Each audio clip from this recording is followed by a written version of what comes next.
Hello friends, இன்னைக்கு நம்ம வீடியோல வெங்காய போண்டா எப்படி செய்யறதுன்னு பார்க்கலாம். ரொம்ப சுலபமா வீட்லயே நாம வெங்காய போண்டா வெறும் 15 நிமிஷத்துல செஞ்சிடலாம். வாங்க எப்படி செய்யறதுன்னு பார்க்கலாம். Welcome to Tamil food masala. நம்ம சேனலை இதுவரைக்கும் சப்ஸ்கிரைப் பண்ணாதவங்க சப்ஸ்கிரைப் பண்ணுங்க. நம்ம சேனல்ல போடுற வீடியோ உடனுக்குடனே பார்க்க பக்கத்துல இருக்கிற பெல் ஐகானை பிரஸ் பண்ணுங்க. 3 பெரிய வெங்காயம் எடுத்து நல்லா மெல்லிசா நீளமா கட் பண்ணி வச்சிருக்கேன். அரிசி மாவு 2 ஸ்பூன் சேர்த்துக்கிறேன். வெறும் மிளகாய் தூள் ஒரு 1/2 ஸ்பூன் சேர்த்துடுறேன். சீரகத்தூள் கொஞ்சம், பெருங்காயத்தூள் கொஞ்சம் சேர்த்துடுறேன். சோடா உப்பு ஒரு சிட்டிகை, உப்பு தேவையான அளவுக்கு சேர்த்துக்கிறேன். எல்லாத்தையும் சேர்த்து நல்லா மிக்ஸ் பண்ணி விட்டுடணும். எல்லாத்தையும் நல்லா மிக்ஸ் பண்ணதுக்கப்புறமா கடலை மாவு வந்து நம்ம கொஞ்சம் கொஞ்சமாக சேர்த்து மிக்ஸ் பண்ணிக்கணும். இப்போ நான் ஒரு 4 ஸ்பூன் போட்டிருக்கேன்.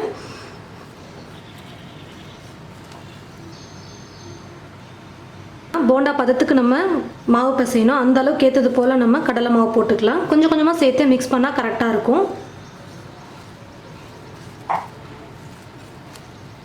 தண்ணி கொஞ்சமாக சேர்த்து மிக்ஸ் பண்ணிக்கிறேன்.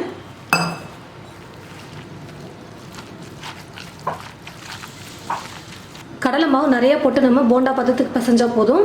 வெங்காய பக்கோடாக்கு தான் நம்ம கடலை மாவு வந்து கொஞ்சமாக போட்டு மிக்ஸ் பண்ணணும். போண்டா செய்கிறதுனால நிறைய கடலை மாவு போட்டு நம்ம இந்த மாதிரி உருண்டையை வர அளவுக்கு நம்ம நல்லா மிக்ஸ் பண்ணிக்கணும். பாருங்கள், இந்த மாதிரி வரணும். பக்கோடாக்கு மாவு வந்து கொஞ்சம் நல்லா கெட்டியாக பிசைவோம்.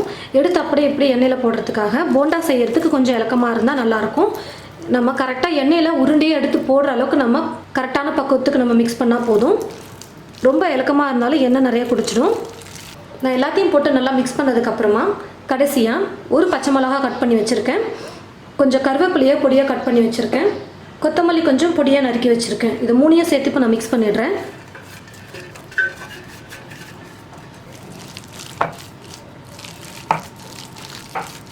நல்லா மிக்ஸ் பண்ணிவிட்டேன். இப்போ நம்ம கடாயில் எண்ணெய் ஊற்றி வச்சுட்டு போண்டா சுட்டு எடுத்துடலாம்.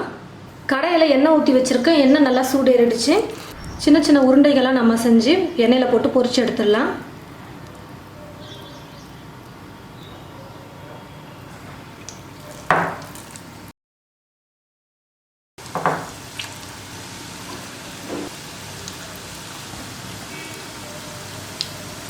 அப்படியே லைட்டாக திருப்பி போட்டுடலாம்.